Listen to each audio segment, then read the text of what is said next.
Before you reach for your phone or rush into your daily tasks, imagine beginning your day with the clarity and strength of a Stoic.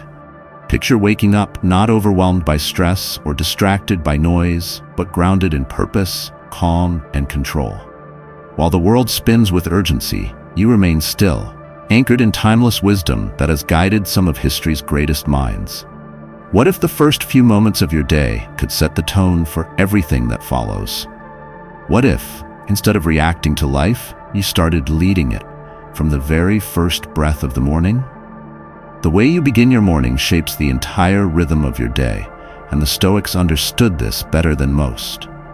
They believed that the first moments after waking are not just routine but sacred, an opportunity to align your mind with reason, virtue, and purpose before the noise of the world rushes in. Marcus Aurelius, one of history's greatest Stoic philosophers, would often write in his journal at dawn, reminding himself that he was not here to indulge in comfort, but to fulfill his duty as a human being, to act with justice, discipline, and humility. He knew that the mind is most vulnerable in the early hours, easily swayed by emotions, distractions, or laziness.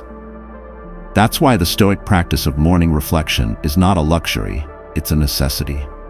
Instead of reaching for your phone or surrendering to anxious thoughts, take time to center yourself. Ask meaningful questions. What kind of person do I want to be today? What challenges might I face, and how will I respond with wisdom instead of impulse? What values will guide my actions?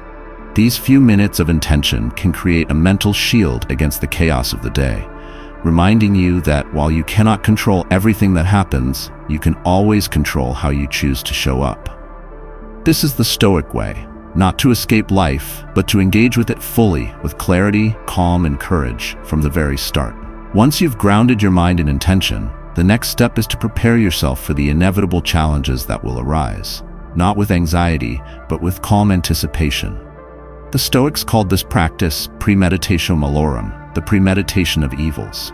It means imagining, with clarity and composure, the possible difficulties the day might bring. Delays, disappointments, rude people, unforeseen problems. But instead of fearing these events, the Stoic prepares for them, accepts them as part of life's natural flow, and rehearses a calm, rational response. This mental preparation builds resilience. When a challenge actually arrives, it no longer feels like an ambush. It feels familiar, manageable. Seneca taught that we suffer more in imagination than in reality, and this practice proves that truth. By confronting discomfort mentally before it arrives physically, we weaken its power over us. Instead of reacting impulsively, we respond thoughtfully. It is not about being negative or expecting the worst. It is about strengthening your inner fortress, so you are not shaken by what the day throws at you. When you leave your house or open your inbox, you are no longer at the mercy of events. You are already prepared. You have rehearsed patience in the face of delay, kindness in response to rudeness, steadiness amidst chaos. You are not surprised. You are ready. And in that readiness lies true peace. With your mind grounded and your expectations aligned, the Stoic approach turns toward deliberate action. Mornings, in Stoic philosophy, are not merely for reflection. They are a call to purposeful movement. Epictetus reminded his students that philosophy is not just something to talk about, but something to live. Don't explain your philosophy, he said. Embody it.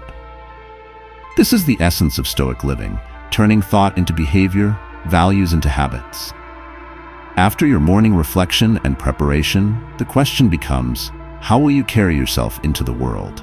What actions will you take, and how will you ensure they align with your principles? A Stoic does not rush blindly through the day chasing approval, wealth, or distractions. Instead, every action is done with awareness. Every choice, no matter how small, how you speak to others, how you handle frustration, how you perform your duties, is seen as an opportunity to live with virtue. Discipline, courage, justice, and wisdom become your compass, not just in major decisions, but in the smallest, most routine moments.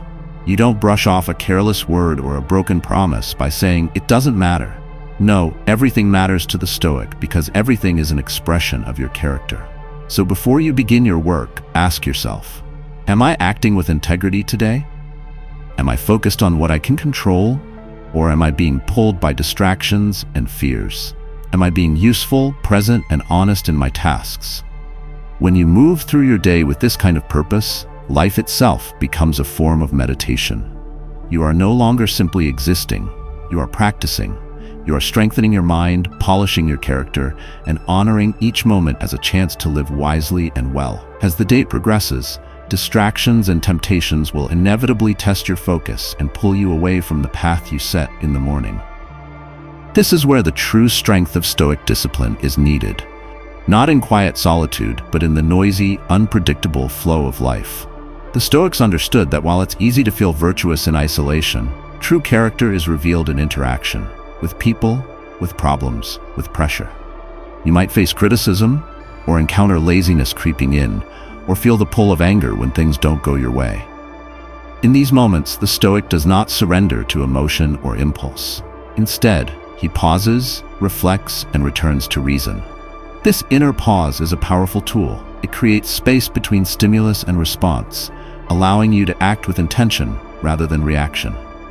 Marcus Aurelius would often remind himself that everything is opinion, that nothing external has the power to harm your mind unless you let it. So when someone speaks harshly to you, you remember, it's not their words that matter, but how you interpret them. When you're delayed or plans go wrong, you remind yourself, this is outside my control. My task is to respond well. The Stoic isn't emotionless. He simply doesn't let emotions rule him. He feels, but he is not enslaved by feeling. He acts, but only after examining whether the action aligns with virtue. This kind of discipline doesn't appear overnight. It is built, moment by moment, by choosing the harder right over the easier wrong, by keeping your principles close when it would be easier to abandon them. And what results from this consistency is a rare kind of freedom. Not freedom from difficulty, but freedom from being controlled by difficulty. You are no longer a leaf tossed by the winds of circumstance. You are the captain of your own soul, navigating with steady hands and clear sight. As the day comes to an end, the Stoic path invites one final and essential practice: evening reflection. Just as a warrior polishes his armor after battle, the Stoic reviews his thoughts, actions, and responses to the day, not to judge himself harshly, but to grow with honesty and humility. Seneca, in his letters, described how each night he would examine his conscience. What did I do well? What did I do poorly? What could I have done better? This ritual is not about shame or regret. It is about refinement. A Stoic knows that wisdom is not a destination, but a journey walked daily, and the evening offers a sacred opportunity to measure progress. You might recall moments where you lost patience or let fear speak louder than reason. Don't hide from them. Study them. Ask, why did I react that way? What belief was driving that emotion? How can I do better tomorrow? Equally, celebrate your victories, no matter how small. A kind word instead of a harsh one. A moment of restraint, a difficult task completed with effort and grace. The day, with all its triumphs and failures, becomes your teacher. This process of daily evaluation slowly transforms you. It turns life itself into a form of training, a path of becoming stronger, wiser, and more grounded with each sunrise and sunset. And as you lay your head to rest, you do so not with anxiety or guilt, but with peace. You've lived deliberately, you've tried to act with virtue, and if you fell short, you will try again tomorrow with greater clarity. That is the Stoic promise. Not perfection, but progress, achieved one honest day at a time.